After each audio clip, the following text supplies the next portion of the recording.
Live from downtown Detroit, Local 4 News at 6 starts now.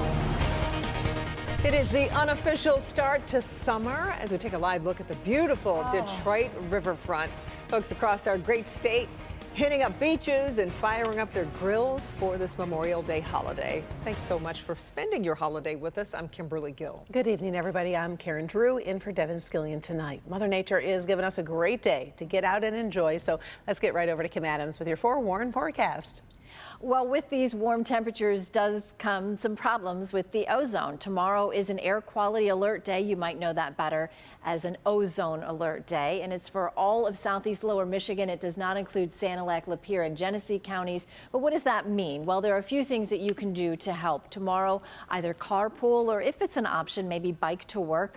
Also check on seniors and those with asthma. And finally, if you can, don't refuel tomorrow. Maybe do it tonight after sunset, or if you can do it tomorrow night after sunset. I know that's tough. A lot of you have been traveling, but if you can tomorrow, try not to fuel your car or your gas lawnmower. Let's talk about temperatures right now. It's still warm.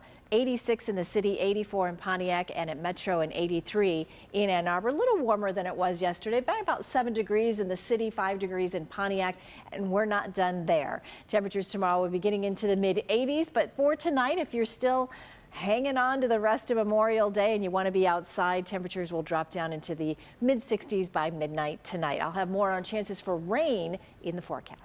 Okay, Kim, thank you. Thousands are getting ready to head home today and tomorrow after the holiday, and roadways will be cramped. AAA projects over 1 million Michiganders will be traveling over 50 miles, almost 80,000 more than last year. Travel forecasters expect this Memorial Day to be the third biggest in recent memory for travel, only behind 2018 and 2019. Those driving in the metro area are seeing the price for regular gasoline up about 8 cents over last week. Still, it's a far cry from prices last year at this time when a gallon would run you $4.68. New tonight, it was an event that drew thousands along Gratiot Avenue on the city's east side over the weekend. Yeah, we're learning about a car show that turned chaotic with several crashes, fights, and gunfire. We go live now to Sean Lay. Sean, people living nearby say things got out of hand as the night went on.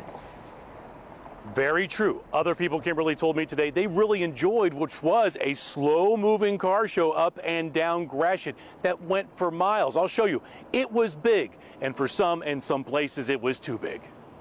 The aftermath of the weekend on Gratiot can be seen from 7 Mile all the way down to I-94. So much litter, business owners tell me it took hours to clean up. Here's what happened. Security camera video shows that by late afternoon Saturday, Gratiot for miles was at a standstill. Cars up and down Gratiot block after block, just like the Dream Cruise.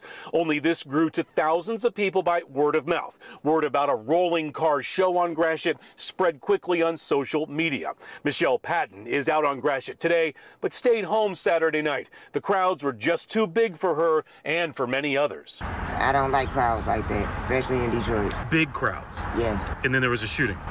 It was a shooting, it was fighting, it was car accidents, it was just a lot. Patton is right. By the time Detroit police could get through the traffic to respond to shots fired, one young man had been shot and killed. Donuts and intersections led to crashes, one car smashing into this building, and fights. This woman was on camera sticking a handgun in a man's face during one fight. Detroit police with an emphasis on safety in the downtown area and launching a major crime reduction push in the 8th and 9th precincts. Now, with a new challenge when huge crowds form for an unscheduled event that is actually rolling down a major boulevard. An actual rolling car show there. Now, we also saw Detroit police then responding to the crashes, to the fights, to cars doing donuts in the middle of the intersection, then crashing then as well. So a lot on their hands. They brought in one of the big buses they have to make arrests, but it's unclear tonight how many people they had to detain through this car show. Most people, Kimberly told me, they really enjoyed it, but it got too big. All right, Sean, we appreciate your report this evening. Well, the fate of President Biden's plan to discharge billions of dollars of student loan debt lays in the hands of the Supreme Court. Will Jones joins us now live tonight. Will, decision day is approaching. Karen, about 40 million Americans will be impacted by the Supreme Court's ruling on student loan forgiveness. We're talking about $20,000 for some borrowers. 864,000 Michiganders have applied or deemed automatically eligible for one-time student loan relief, according to White House data. That relief hangs in the balance. The U.S. Supreme Court will make its ruling soon on President Biden's student loan forgiveness plan.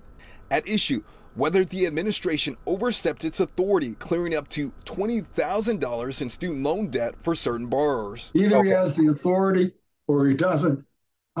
It's a matter of interpreting the legislation on which the president is relying. The High Court is also expected to rule on race-conscious college admissions.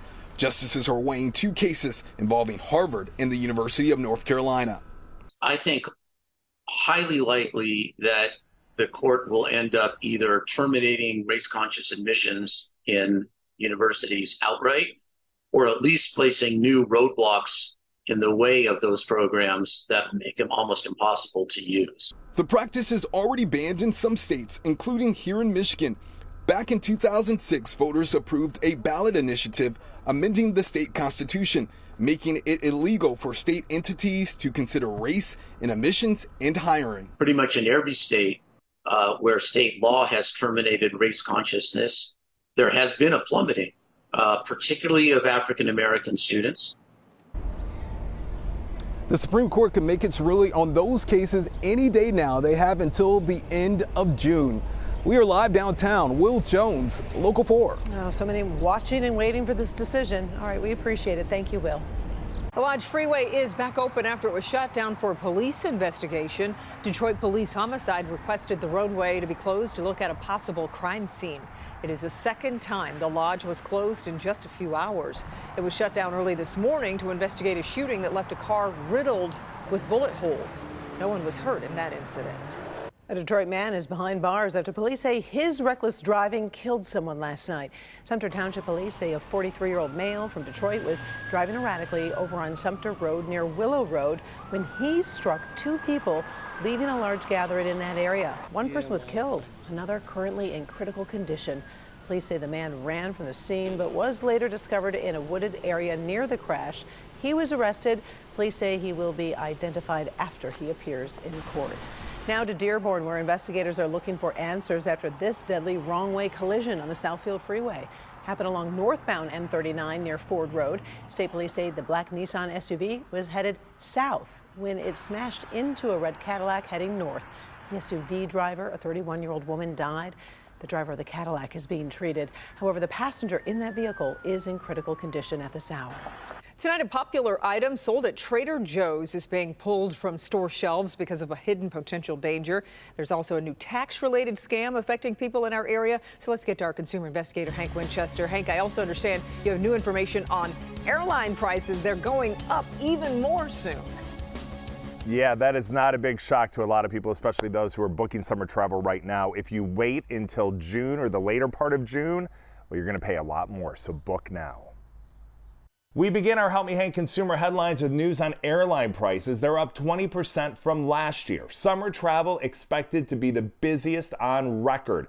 Ticket prices expected also to jump beginning in June. And international travel alone up 40%. There's a tax text scam you need to be aware of. These scammers claim to be affiliated with the IRS. They're not. They're asking for your personal information, your social security number, your date of birth, and your home address. They're using that information to steal your identity. If the IRS wants to contact you, they will not be sending a text message. And a recall alert, a popular product at Trader Joe's is being pulled from store shelves. Trader Joe's Instant Cold Brew Coffee. That product may contain pieces of glass. The item number is 67436. You can return it to the store for a full refund. And I put the information regarding that particular recall and all the recalls that we're tracking right now on the Help Me Hank page at clickondetroit.com. We're live tonight. Hank Winchester, Help Me Hank, Local 4. Very good. Okay, Hank, thank you. Well, today is, of course, Memorial Day, a time to honor those that made the greatest sacrifice to keep our country safe. Dozens of parades were held today to honor those fallen.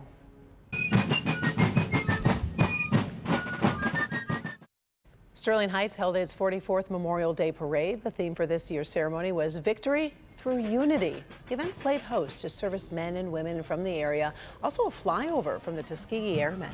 In Dearborn, Michigan Avenue was shut down as bands, veterans, and crowds came out for the 97th Memorial Day Parade in the city. This year's theme was focused on Arab Americans who served.